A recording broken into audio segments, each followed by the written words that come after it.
वोल्टास का window AC है। जब ये एसी चल रहा था तब इसमें से बहुत ज़्यादा आवाज़ कर रहा था। जो इसका पंखा है टूटा हुआ है, अभी इसको दिखा रहे हैं। इसका पंखा जो है इसको बदलेंगे, इसीलिए जो ऊपर का ये कवर है इसको खोला जा रहा है। इसका ये पंखा है, ये यहाँ से टूटा हुआ है।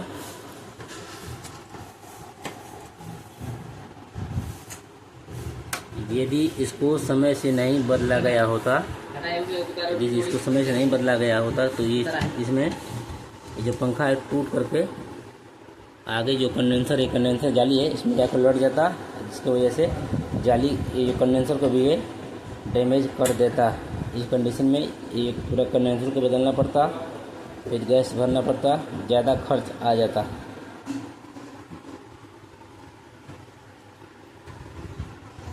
इसको जो पंखा को बदलने के लिए यहाँ पर 2 स्क्रू इधर है, एक ये और 2 स्क्रू इस साइड में है।